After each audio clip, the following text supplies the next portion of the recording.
नमस्कार दोस्तों, मैं आपके अपने चैनल टीचर एजुकेशन पर आपका स्वागत करती हूँ। आज का जो चैप्टर है वो है चैप्टर नंबर 15। आओ बनाएं बर्तन, यानी हमें बर्तन के बारे में कुछ इस चैप्टर में पढ़ने के लिए मिलेगा। तो इसमें है क्या, देखिए। एक थी चिड़िया, नाम था फुदगुदी, यानी कि चिड़िया का नाम क्या था? फुदगुदी। एक था कौवा, नाम था भनाते। दोनों में गहरी दोस्ती थी। किससे? एक चिड़िया और कौवे की बात हो रहा है। एक दिन भनाते ने कहा, अरे ओ फुदगुदी, अरे अगर पहले तूने अंडे दिए तो मैं खा जाऊंगा। यानी कि भनाते ने कहा, भनाते कौन थी? कौवा। अगर मैंने पहले अंडे दे दिए तो तू खा लेना, कबूल? फुदगुदी बोली, कबूल। कुछ दिन बाद फुदगुदी ने अंडे दिए। बनाते बोला, दे दे अंडे, खाऊं अंडा, दे दे दे दे। फुदगुदी डर गई, बोली, ठीक भाई ठीक, पर पहले चोंच धो आओ नदी में। बनाते गया नदी तट पर, बोला, हे नदी। नदी बोली, क्या भाई? बनाते बनाते बोला, नदी पानी दे दे, ठंडा पानी लाऊंगा, चोंच धोकर आऊंगा, फिर मैं अंडा खाऊंगा। नदी बोली, पानी भरेगा कैसे? कुल्हड़ तो ला। बनाते गए कुम्हार के पास, बोला, रे कुम्हार।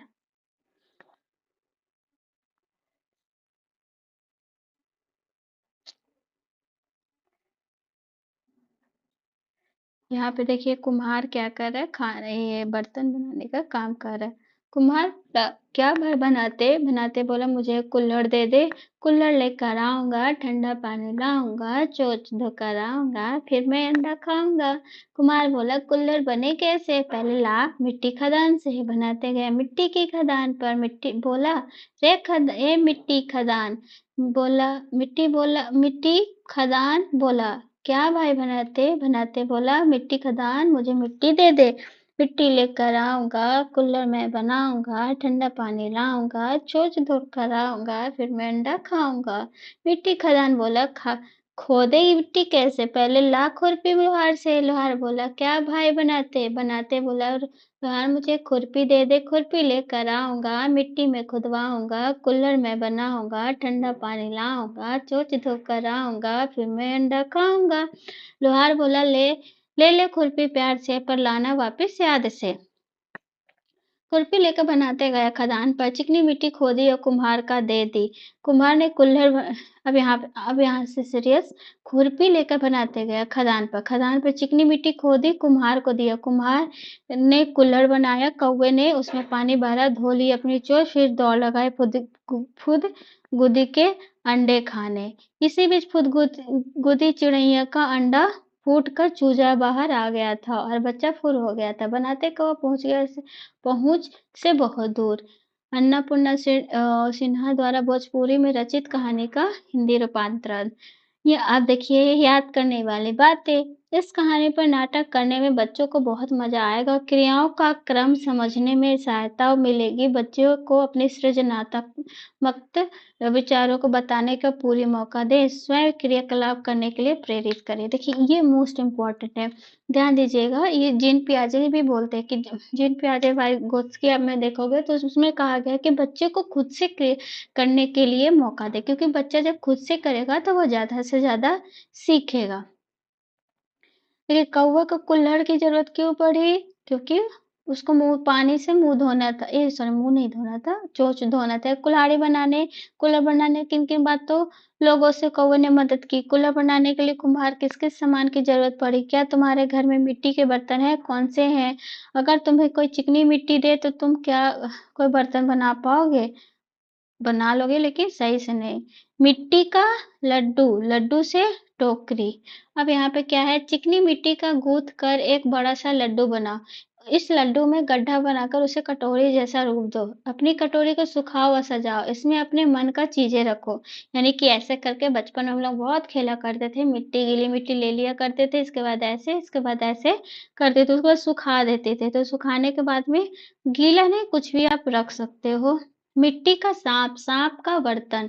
चिकनी मिट्टी को पानी से गूँथ लो, थोड़ा मिट्टी को पानी से घोलकर अलग कर लो। चिकनी मिट्टी को पानी से गूँथ लो, थोड़ी मिट्टी को पानी में घोलकर अलग कर रख लो। यह घोल मिट्टी के 2 टुकड़े में को आपस में जोड़ने का काम आएगा। गूँथी हुई मिट्टी की कुछ भाग लेकर उसको मोटी रोटी की तरह चपटा कर लो। यह बर्तन का तल बन गया। बाकी गुत्थी हुई मिट्टी को सांप जैसा लंबा बना लो। चित्र में देखो मिट्टी से बने सांप को तले चिपका कर बर्तन बनाओ। इस तरह का आपका बर्तन बन जाएगा। मिट्टी की रोटी, रोटी का बर्तन। चित्र को देखकर इस तरह बर्तन बनाओ। अगर इन बर्तनों में पानी डालकर रात भर रखो तो क्या होगा? हम अपने घर या स्कूल के मटके में पानी रखते हैं, वह मटका पानी से गल क्यों जाता है? क्यों? क्योंकि वो गीली मिट्टी है, तो ऑब्वियस सी बात है वो गल जाएगा। क्या तुमने कभी मिट्टी और बर्तनों को भट्ठी को देखा है, पकाते देखा है? अगर हम सबके पास केवल मिट्टी के बर्तन होते तो सारे टूट या गल जाते, तब हम क्या करते? ये बच्चों से प्रश्न करना है। उसके बाद है आपका याद करने की बातें। मिट्टी से बर्तन बनाते हुए कपड़े तो गंदे होंगे, पर बच्चों को करके सिखाने का भी आनंद मिलेगा। यानी गंदा हो तो हो, लेकिन बच्चे बहुत अच्छी तरीके से सीखेंगे। उसके बाद है आपका बहुत सरल। पहले जब बर्तन नहीं थे तो क्या करते? पहले पत्ता वगैरह पे, पहले तो जंगल में रहते थे, जंगल के बाद मिट्टी के बर्तन वगैरह में कर खाते थे। तो उसके बाद पत्ता पे खाएँ, मिट्टी पे खाएँ, बहुत सारा आप साइंस में पढ़ोगे। लोगों ने बर्तन क्यों बनाए होंगे? क्यों? बहुत सारे कारण हैं। मान लो एक दिन दुनिया से सारे बर्तन गायब हो जाए तो तुम्हारे घर में क्या होगा? क्या होगा? पकाने की चीज़ें पका ही नहीं पाओगे। जानते हो, बहुत-बहुत साल पहले एक समय ऐसा था जब लोगों के पास बर्तन ही नहीं थे, पर लोगों को खाने-पीने की चीज़ों को पकाने और सामान रखने के लिए बर्तन की ज़रूरत पड़ने लगी। बहुत कोशिश करने पर दिमाग लड़ाने के बाद लोग बर्तन बनाना सीख गए। शुरू में बनाए गए बर्तन पत्थर और मिट्टी के थे। पत्थर के बर्तन हाथों से खोदकर एक कुरेद और मिट्टी के बर्तन गूँथकर हाथों से बनाए जाते थे। लोगों ने यह भी खोज लिया कि मिट्टी के बर्तनों को मजबूत बनाने के लिए उन्हें आग में पकाना चाहिए। यानी आपने मिट्टी के बर्तन बनाए हैं तो मजबूत अगर करना है तो उसमें किसमें पकाना पड़ेगा? आग में। तो ये था आपका क्या था? कौन सा चैप्टर था? ये था आपका चैप्टर नंबर 50। तो मुझे लगता है कि आपको ये चैप्टर समझ में आया होगा। अगर आपको वीडियो अच्छा लगा हो तो लाइक शेयर सब्सक्राइब कीजिए। Thank you everyone and have a good day.